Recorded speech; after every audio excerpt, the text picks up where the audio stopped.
वो हर जगह लोग बता ही रहे कि शिक्षा तो पूरी तरह से बिहार में ध्वस्त है। मुझे चाहिए कि इसका समायोजन नहीं है। गुणवत्ता पर बाद में आएंगे।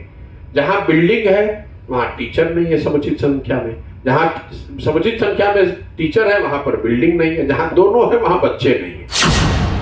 यानी कि समर्थन मूल्य पर अनाज की खरीद न होने से बिहार के किसानों को हर साल 25 से 30 हजार करोड़ रुपए का नुकसान हो रहा है।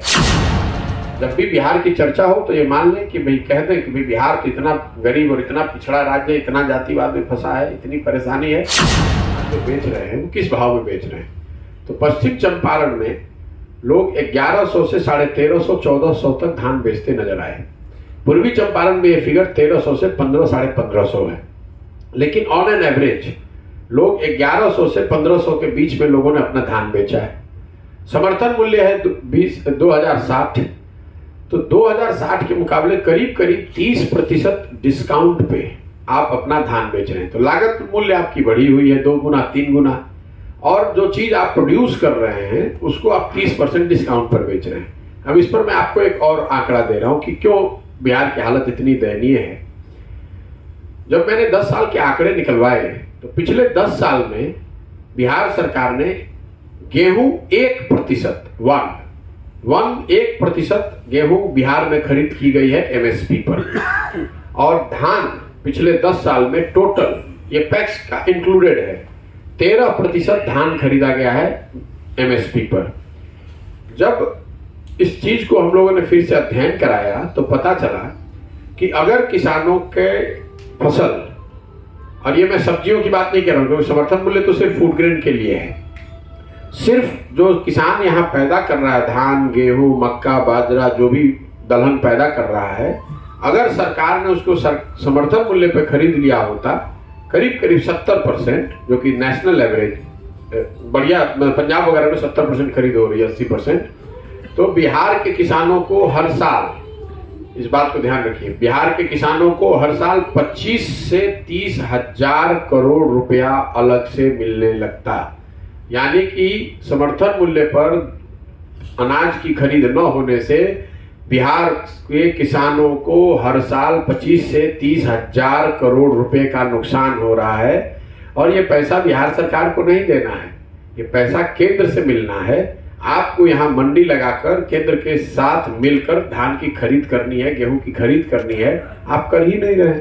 जब आप 13% ही धान खरीद रहे हैं तो स्वाभाविक है कि धान का भाव लोगों को मिल नहीं रहा है। और ये इतनी बड़ी बात है, लेकिन बिहार में ना कोई किसान नेता है, ना कोई किसान आंदोलन हुआ है, ना सरकार इस पर कुछ बोल रही है, ना पत्रकार बंधु इस पर सवाल उठा रहे हैं कि भाई आप धान गेहूं की खरीद समर्थन, क्योंकि ये संवैधानिक बात है, सरकार का एश्योरेंस है केंद्र सरकार का कि आप जो उपज करते हैं वो समर्थन मूल्य पे खरीदा जाएगा। तो किसानों की बदहाली की मेजर एक वजह यह है कि उनके फसलों के दाम न मिल पाना, और इनपुट कॉस्ट जो बढ़ा हुआ है वो तो आपको बता ही दिया।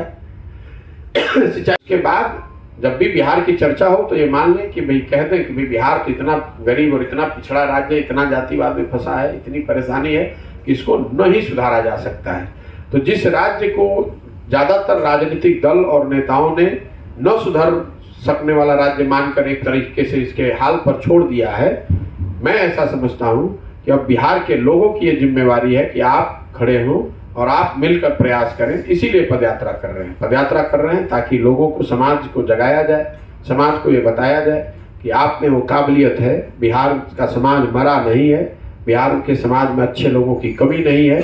जरूरत इस बात की है कि उन लोगों को हिम्मत दिया जाए, उनको बताया जाए, उनको हौसला दिया जाए कि आप साथ में आकर एक नई व्यवस्था खड़ी कर सकते हैं। इसीलिए गांव-गांव जा रहे हैं। दूसरा उद्देश्य ये है कि हर पंचायत का, बिहार में हर पंचायत का 10 साल के विकास का एक योजना बने। सिर्फ वहाँ के समस्याओं को न, मैंने आपको कुछ अभी आधे घंटे में कुछ बातें बताई, लेकिन 60 दिन से क्यों चल रहे हैं? क्योंकि हर पंचायत के समस्याओं का संकलन करा रहे हैं, और उसके साथ साथ ये भी बना रहे हैं कि हर पंचायत का 10 साल में अगर किसी पंचायत को विकसित करना है तो वहाँ क्या काम करने पड़ेंगे, क्या करने से उसी पंचायत में रोजगार के अवसर पैदा हो जाएंगे, क्या करने से उस पंचायत में किसानों की आमदनी बढ़ेगी, क्या करने से उस पंचायत में रोजी रोजगार, उद्योग धंधों की के अवसर बढ़ेंगे। तो एक जब ये पदयात्रा खत्म होगी तो सारे पंचायत 8,000 से ज्यादा पंचायत और 2,000 से ज्यादा नगर क्षेत्रों के हर का 10 साल के विकास का एक अलग योजना बनाकर पब्लिक में जारी करेंगे, ताकि आप ये देख सकेंगे कि आपके पंचायत, आपके शहर के विकास की क्या योजना है, कैसे यहाँ पर सुधार लाया जा सकता है, किन समस्याओं को प्राथमिकता पर निपटारा किया जाएगा और क्या कुछ अलग से किया जाएगा, ताकि आपके शहर, आपके गांव, आपके पंचायत में रोजगार के अवसर बढ़े, किसानों की आमदनी बढ़े और जो लोग भूमिहीन मजदूर हैं या जो रोजी रोजगार करना चाहते हैं उनके लिए पूंजी, उनके लिए उद्योग धंधे की व्यवस्था, ये हर पंचायत की योजना बनाना। और तीसरा जो उद्देश्य है वो ये है कि बिहार को अगले 10 साल में टॉप 10 राज्यों में, 10 अग्रणी राज्यों में शामिल करने के लिए एक ब्लूप्रिंट बनाया जाए, जिसमें शिक्षा, स्वास्थ्य, आर्थिक विकास, सामाजिक न्याय, कृषि, ग्रामीण विकास, शहरीकरण, इस पे 10 महत्वपूर्ण विषयों पर एक 10 साल का विजन डॉक्यूमेंट जारी किया जाए, ताकि लोग ये देख सकें कि बिहार की कृषि को कैसे सुधारा जाएगा, अगले 10 साल में क्या किया जाएगा, लेकिन उससे ज्यादा उसको कैसे किया जाएगा। क्या किया जाएगा वो तो हर नेता आकर बोलता है झूठ मूठ का, लेकिन उसके पास कोई योजना नहीं होती है। तो 1-1.5 साल के पदयात्रा के बाद मैंने ये घोषणा की है कि पदयात्रा जब खत्म होगी तो उसके 3 महीने के अंदर बिहार के विकास के लिए 10 महत्वपूर्ण क्षेत्रों के 10 साल का विजन डॉक्यूमेंट जारी किया जाएगा, जिसमें आप ये देख सकेंगे कि इन क्षेत्रों में हम लोग क्या काम करने वाले हैं और उसको कैसे किया जा सकता है। ये सिर्फ कहते रहने से कि बिहार में शिक्षा व्यवस्था ध्वस्त हो गई है, इससे सुधार नहीं होगा। हम लोगों को ये बताना होगा कि ये सुधारा कैसे जाएगा। मैं आपको एक उसका उदाहरण दे देता हूँ। जैसे शिक्षा को लेकर बड़ी चिंता है लोगों की, हम लोगों की अभी ये डॉक्यूमेंट बन रहा है और अगर मैं चाहूँ तो आज भी उसको जारी कर सकता हूँ, लेकिन प्रयास ये है कि नहीं, लोगों का जो इनपुट है, लोगों का जो सुझाव है, पहले उसको लिया जाए। सिर्फ एक्सपर्ट्स के साथ बैठ के इसको न बनाया जाए। तो देश दुनिया से मैंने 250 से ज़्यादा लोगों को इकट्ठा किया है, जो इन विषयों के विशेषज्ञ हैं, जो इसका अध्ययन कर रहे हैं, जो इस पर एक खाका बना रहे हैं। लेकिन जितना उनके इनपुट की जरूरत है, उससे ज़्यादा इस बात की जरूरत है कि बिहार के लोगों से पूछा जाए। आप देखते होंगे मैं पदयात्रा कर रहा हूँ तो एक सुझाव पेटी आगे आगे चल रही है और लोग सैकड़ों की संख्या में रोज आकर बताते हैं कि भैया कृषि के लिए ये हो सकता है, स्कूल के लिए ये हो सकता है। इन सबको मिलाकर एक विजन डॉक्यूमेंट बने शिक्षा को लेकर। जो मैं आपको बता रहा था कि एक एग्जाम्पल जो निकल के आ रहा है कि भाई आप कम से कम हर प्रखंड में एक सेंटर ऑफ एक्सीलेंस, एक स्कूल ऐसा बनाइए जो नेतरहाट के मुकाबले हो, और 500 ऐसे स्कूलों को खड़ा कीजिए हर साल। तो आप अगर 500 स्कूल भी हर साल खड़ा करते हैं, क्योंकि संसाधन लिमिटेड है, तो जो 40,000 करोड़ रुपए खर्च कर रहे हैं आप शिक्षा पे, उसका एक हिस्सा खर्च कीजिए 500 सेंटर ऑफ एक्सीलेंस बनाने के लिए, हर ब्लॉक में बनाइए। तो अगले 5 साल में बिहार में ऐसे 2500 से 3,000 स्कूल हो जाएंगे।